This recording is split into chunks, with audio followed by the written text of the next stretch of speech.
Hello everyone, welcome back to Particulate Technology course. So today we are going to have the first session of the second unit, size separation. So we already have finished the first unit, that is size reduction. So before we start the second session, in the second unit, let us just recall the objective of Particulate Technology course and also the course outcome of the second unit, size separation. So the course objective is to make the student understand the principles and also analyze and differentiate and explain the various equipments used in particulate technology. The course outcome of the second unit: after the student has finished his study on the present unit, he'll be able to interpret and analyze various size separation methods and illustrate the operation of various size separation equipments. So for today's class, let us understand the characterization of the particles involved in a particulate matter. So how to define the characteristics of particles? That is the question what we need to answer in this particular discussion. The characterization of the particle means defining the size of the particle, its shape, and the density, and some other important parameters that are required in a particular process. So, most of the cases where you encounter solid matter as a material for the process, it will be present or available in the form of a mixture of particles. So it is a particulate matter that we are usually coming across in a process.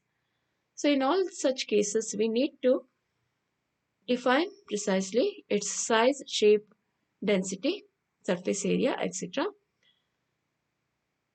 So most of the cases, the particles that are involved in a process will not have some kind of regular shape.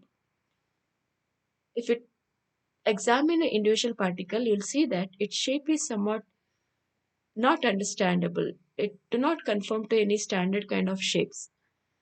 So in that case, the particles are called as irregular particles, and it's difficult to specify their size, shape as required in the process.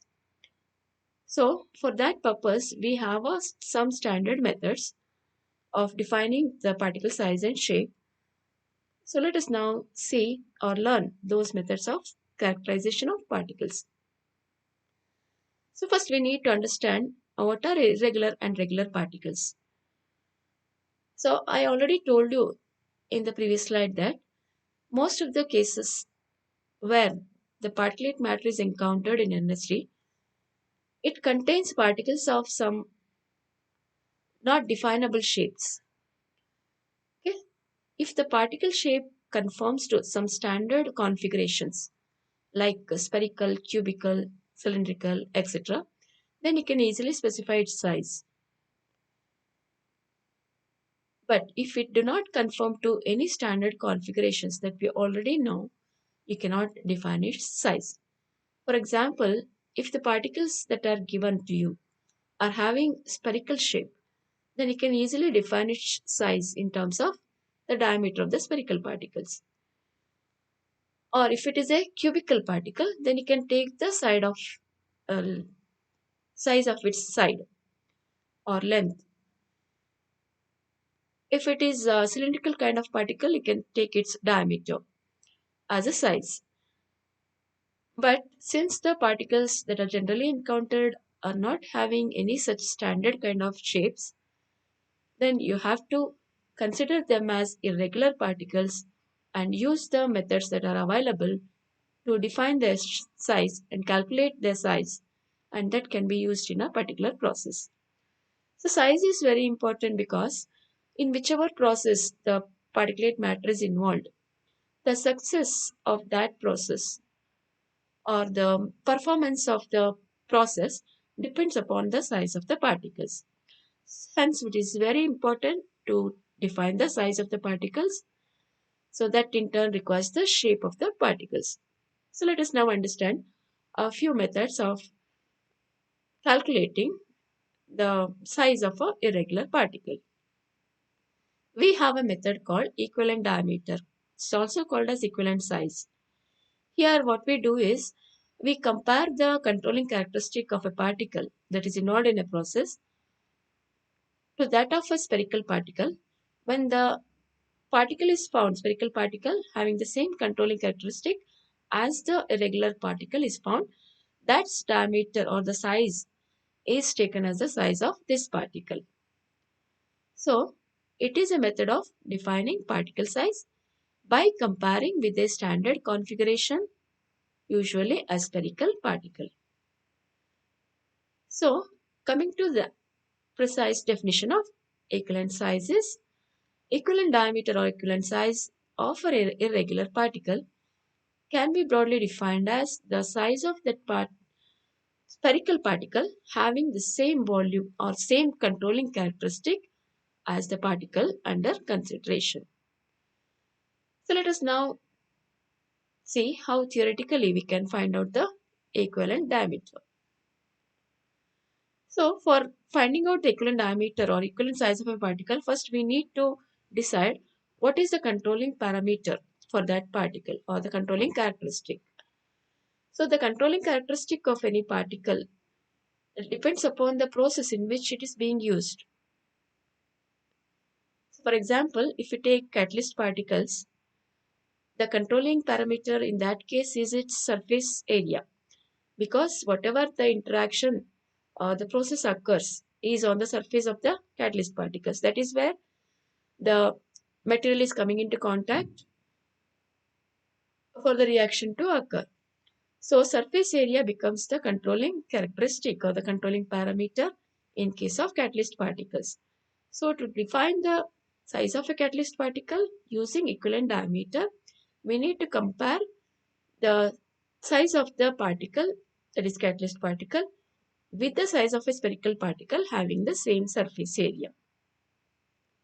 So if Sp represents the surface area of the particle involved in the process, this Sp will be equal to the surface area of the spherical particle having the same surface area. So now Sp will be equal to the surface area of the spherical particle pi ds square. So here d can be written as ds because it is being calculated depending upon the surface area. So d is called as a surface diameter. So then ds is equal to square root of sp by v pi. So this gives the the equivalent diameter or equivalent size of the given particle that is used as a catalyst in the process. So like this, the process decides what is a controlling characteristic. Then you can compare the controlling characteristic or the size of a spherical particle having the same controlling characteristic. So let us take another example. Imagine that we have a settling process where the particle is being settled in a liquid, in a column of liquid, in a liquid of certain height.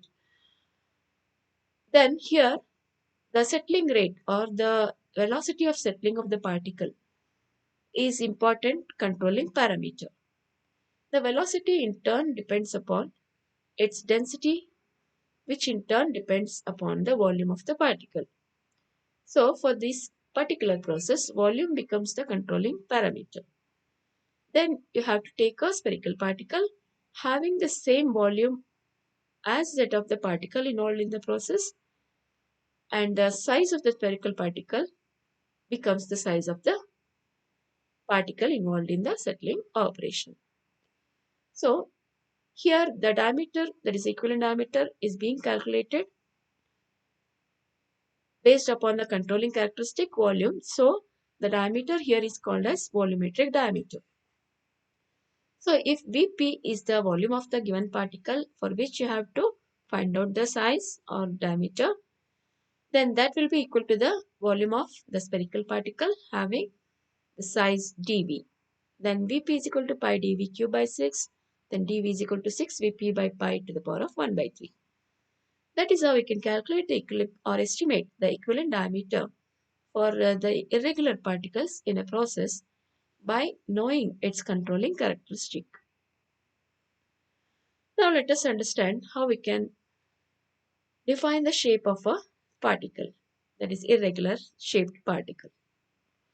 So one widely used method for defining the shape of the particle is phi s, which is called a sphericity. So in this method, we are comparing the particle shape with the shape of a sphere having the same volume. So by that comparison, we calculate the value sphericity that indicates the shape of the given particle. So here, since we are comparing the particle shape with that of a sphere, the sphericity indicates how close a particle shape to that of a sphere. So one more thing is the sphericity here only defines the shape and not its size. That is the size of the particle. It is independent of the particle size. It depends only on the shape of the particle. So precisely, sphericity is defined as the ratio of surface area of the sphere having the same volume as the particle to the surface area of the particle. So the equation of sphericity is phi s is equal to surface area of sphere of same volume as the particle divided by the surface area of the particle for which we are calculating the sphericity. So since we are comparing the sphere shape with the shape of the given particle having the same volume, the numerator will be the ratio of surface to volume of sphere. The denominator will be the ratio of surface to volume ratio of the particle. So the surface to volume ratio of the sphere is pi dp square is the surface divided by volume is pi dp cube by 6. So where dp is the diameter of spherical particle. So after simplifying the equation, we'll get the surface to volume ratio of sphere as 6 pi dp. Then if you substitute this in the sphericity equation, phi s will be equal to 6 pi dp divided by vp by sp by vp. So then after rearranging, the phi s equation will be equal to 6 vp by sp dp. So let this equation to be equation number 1. So using this sphericity, we have to estimate the sphericity, the size of the particles later. So here in this equation, phi s represents the symbol that is used for sphericity is called phi suffix s, phi s. So Sp is the surface area of the particle, Vp is the volume of the particle, and dP is called the equivalent diameter of the particle. Okay, so that is all about sphericity. So we have just listed the sphericity of some of the material here. So you can see that in the table, the spheres, cubes, and cylinders, when the length will be equal to the diameter, will have the sphericity of one value. The sphericity, in other words, is unity for spherical, cubical, and cylindrical particles where the length will be equal to diameter. Then we have just noted down here the sphericity of some minerals. Ottawa sand has a sphericity of 0.95, almost close to that of a spherical particle. Rounded sand has a 0.83 of sphericity, coal dust 0.73, then flint sand is having the sphericity of 0.65, crushed glass is having again the sphericity of 0.65, mica flakes has the very least value of sphericity, 0.28. So because the shape of mica in this case is the form of flakes, so its comparison to spherical particle is shows that the sphericity, the closeness is only around 28% to the spherical particle shape. So that is all about the sphericity of a particle. One more thing is the reciprocal of sphericity, that is 1 by phi s, is called the shape factor of a particle, which is denoted by lambda s. So lambda s is equal to 1 by phi s. So I've just listed down here some of the usual units in which the particle sizes are indicated for various types of particles. So usually for large particles, we specify its size in millimeters, and for fine particles, we usually use microns or micrometers. or it's sometimes also specified or expressed in standard screen size, in terms of standard screen size in microns. The very fine particles are also expressed in microns. In some of the cases, nanometers are also used. Micrometers and nanometers are the two ways of expressing the size of very fine particles. For ultra fine particles, the size can be better expressed in terms of surface area per unit mass. So we've been talking about so far the shape and size of the individual particles. Let us now take up the mixture of particles. So this is actually the case we come across in chemical industries or industrial processes, where we have the particulate matter in the form of mixture of particles having varying size distribution. That is, a mixture of particles usually contains different particles of different sizes of varying densities. So in that case, to find out the average size of the particle in a mixture, so we need to perform some calculations. The particulate matter that is mostly encountered in industries contain particles of varying sizes. So that means there is always some kind of size distribution within a material. So in a given material, we have these two equations using which you can calculate the number of particles in a given sample and also the total surface area of the particles. The number of particles represented by n is obtained by n equals m divided by rho p vp. Rho p is the density and vp is the volume of the particle. The total surface area using the equations 1 and 2 can be calculated like this. It is a product of number of particles and the surface area of the particles. The surface area will be obtained in terms of phi s from equation number 1. Is the equation to calculate sphericity for a non-spherical particle. So n into sp is equal to 6m by phi s rho p dp. So let this equation be equation number 3. Now to use equation number 2 and 3 to calculate the size and number of particles of the mixture,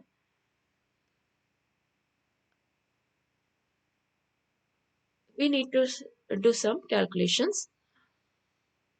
So for a mixture having various sizes and densities, the actual method is to sort out the given mixture of particles into different fractions by screening method. So when you separate the particles according to their size by making the mixture of particles to pass through various apertures of different screens, the particles get sorted out or separated out into different fractions where each fraction contains particles of same density and almost of same size.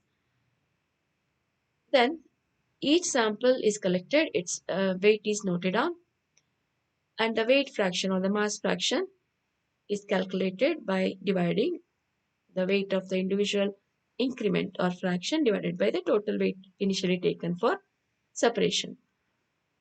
So that weight fraction and the diameter of the particle, the average diameter of the particle in each fraction, which is calculated by um, using the equation, calculated as the arithmetic average between the aperture size of the two screens, one which lets the particle to pass through and the other one which retains the particle. So that can be taken as a dpi or diameter of the particle. So using all these things that are obtained from a screen analysis, you can calculate the specific area of the mixture. The specific area of the mixture or the total surface area per unit mass of particles is obtained by the equation AW, where AW represents the specific surface area equals 6x1 by 5s rho p dp1. Here x1 and dp1 represents the mass fraction or the weight fraction of increment 1, that is one fraction, and the average particle diameter of the particles in the given fraction dpi. So phi s is the sphericity of the particles then rho p is the density. So if you add this calculation of for all the fractions, then what you'll get is the surface area, specific surface area of the mixture. So here 6 phi s dp being constant can be taken outside. So the simplified equation for specific surface will become AW equals 6 by phi s rho p sigma I equals 1 to the power of n xi divided by dpi. That means if you have n number of particles, then this xi divided by dpi is calculated for each increment and all the values are added. So that will be equal to sigma I equals 1 to the power of n xi divided by dpi. So here xi represents the mass fraction or weight fraction, as I said before, in a given increment. dpi is the particle diameter. So as I said before, it can be taken as the arithmetic average of the smallest and the largest particle diameters in an increment. So if you know the aperture size of the two screens, one through which the particle has just passed out and one on which it has retained, then you can easily calculate the dpi values. Using all this xi and dpi, you can find out the specific surface of the given mixture of particles. If the number of particles in each fraction is ni, then you can calculate another way of expressing the size. What you calculate using this number of particles is called the arithmetic mean diameter, represented by dn. So dn will be calculated as the ratio of sigma I equals 1 to n ni dpi divided by sigma I equals 1 to n ni. Here, the ni represents the number of particles in each increment. So when you add all the ni values starting from increment 1 up to increment n, then it becomes the total number of particles in the mixture nt. So this equation gives you a diameter called arithmetic mean diameter of the particles. Then there is another diameter called mass mean diameter, represented by dw, and it is found using the equation dw equals sigma I equals 1 to n xi dpi. It is multiplying all the mass fractions and the diameters of particles in each increment and adding each value. The total what you get is will give you the mass mean diameter of the particles in a given mixture. Similarly, we have another diameter called the volume mean diameter, represented by dV. So here we can calculate the particles size dV by this equation. dV equals 1 by sigma I equals 1 to the power of n xi divided by dpi cube. So we already know how we can calculate xi and dpi for each increment or for each fraction. So using this equation, you can calculate the volume mean diameter dV.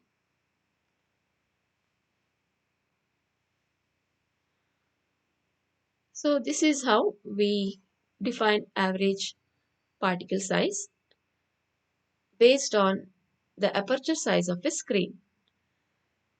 So this is another way to define the particle size called the screen size. It's also called as screen size or average size or average particle size, usually denoted by DAVG, D average.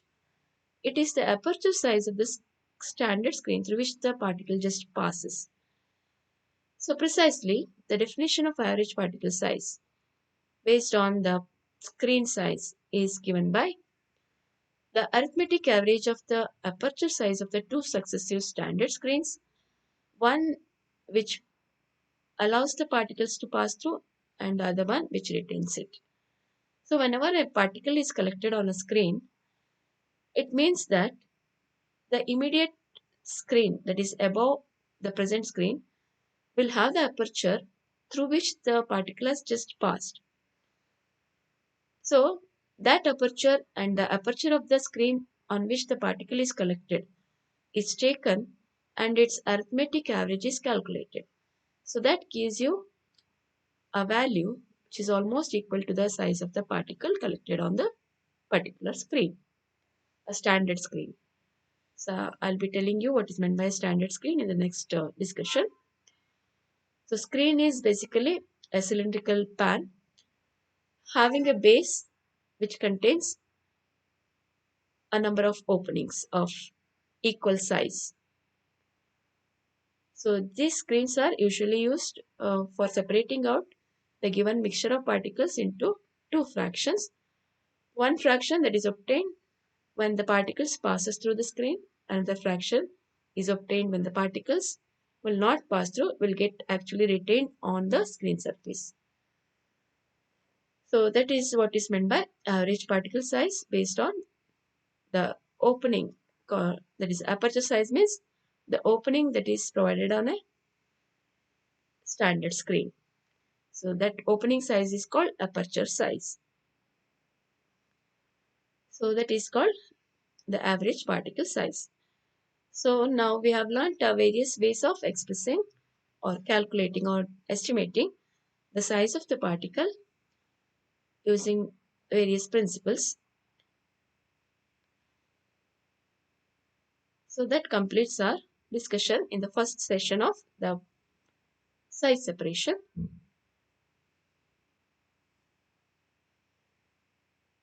Okay, so let us just go through some of the MCQs to have a self-assessment of what we learned in today's class. So the first question is about this way of expressing the measurement or the size measurement of a particle. So if it is a ultrafine particle, the method used to express its size is usually surface area per unit mass. So if we can go back um, or we can recall that the size of the larger particles usually are expressed in millimeters. Of fine particles, we usually use micrometers or microns, and for very fine particles, nanometers is the unit used. So this is all about in what unit you express the size of a particle depending upon whether it's a large particle, fine particle, or a very fine, ultra fine particle. Okay, so the next question is about the sphericity. Sphericity of a pulverized coal is the option among these four is the second one, because the sphericity of all the crushed material will be less than 1 usually. So the correct answer for second question is the third as indicated in the slide is solution B. So next question has been repeated. I don't want to go back to that one again. This questions is asking you what is 5S? 5S is what? So we have already defined this term in the session. So 5S is a symbol that is used to represents the sphericity of a irregular particle. So the correct option or the answer for this question is option C, that is sphericity.